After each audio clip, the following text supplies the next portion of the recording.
Good evening. This is my second video about parental and grandparent alienation. I'm not speaking from a professional point of view, but from the point of view of an alienated grandparent. Grandparent alienation is damaging. Most of us, in fact, probably over 90% don't deserve it. And I'm going to read something here off my iPad because it explains what I'm going through better than I can. In the field of psychology, grandparent alienation, which is the deliberate estrangement of a grandparent from their grandchildren, is increasingly recognized as a form of elder abuse, and in some cases, child abuse. This is because grandparents play a crucial role in the child's development and support system, and their absence can negatively impact the child's well-being. Additionally, grandparent alienation can have a significant negative impact on the grandparent's mental and emotional health. Not just their mental and emotional health, and this is from me, it impacts their physical health. Every ailment I've ever had has been exacerbated by my situation. My daughter and her husband have decided to alienate me and did so almost 4 years ago. My oldest grandchild knows who I am, and he loves me despite all of this. His brother and sister don't know me at all. The last time I held my granddaughter, she was an infant, and she's now 4 years old. It's devastating. There's no other word to describe it. It's just devastating. And grandparent alienation awareness. I wish the awareness day was in May, which is Mental Health Awareness Month, because I'll do my best to explain how it affects your mental health. I have fun with my baseball cap here because it just makes me smile to wear it backwards for a little bit.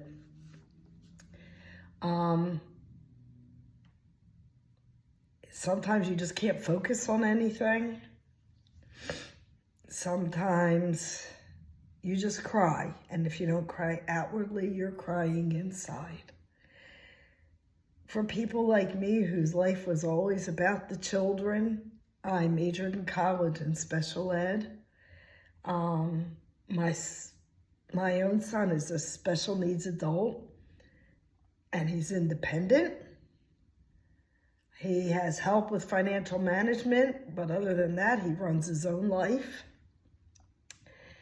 And his dad, my ex-husband, will tell you that even though our marriage failed, that it's because of me that David is independent.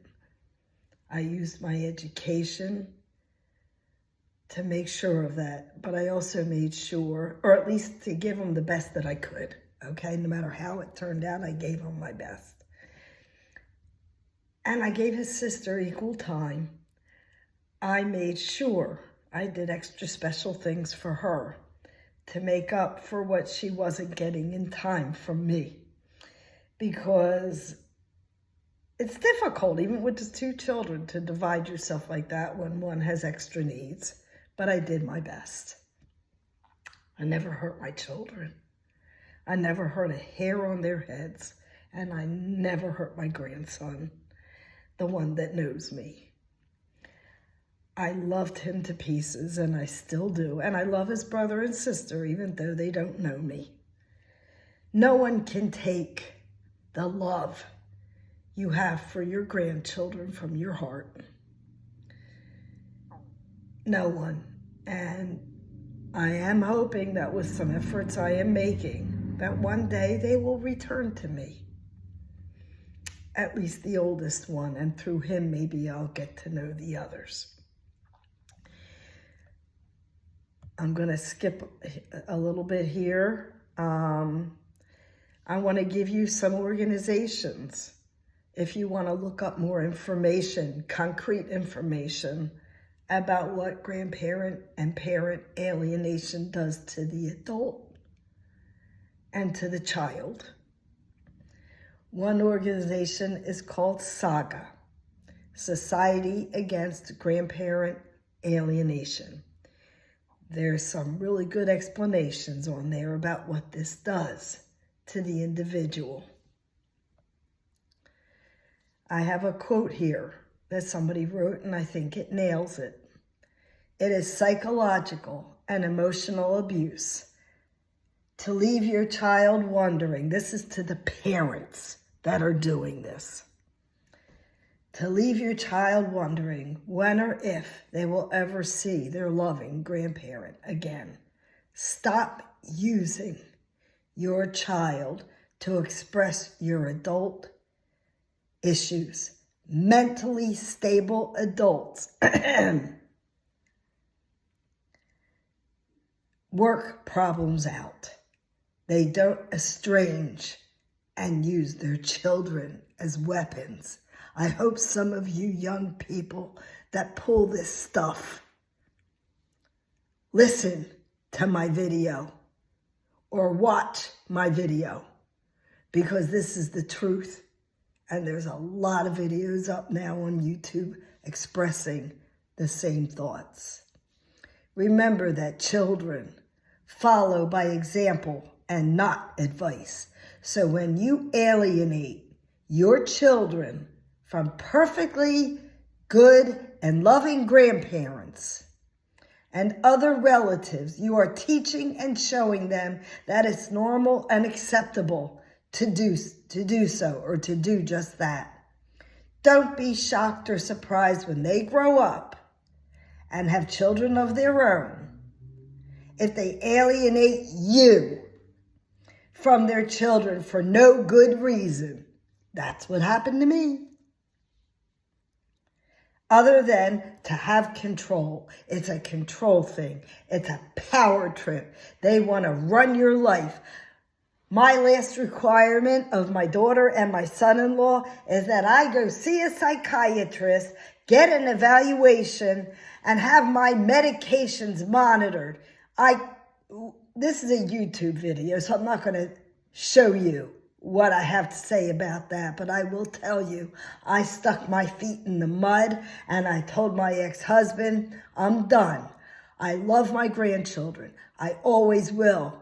But I will not be manipulated and have my life ruined by them. I will stand up against this epidemic, as it is an epidemic. It happens to millions every year, millions all over the world. And for the same reasons it happened to me. No reason at all. See how you feel when your daughter-in-law or son-in-law does the same thing to you. Things you do have a funny way of coming back to you. Watch out, kids.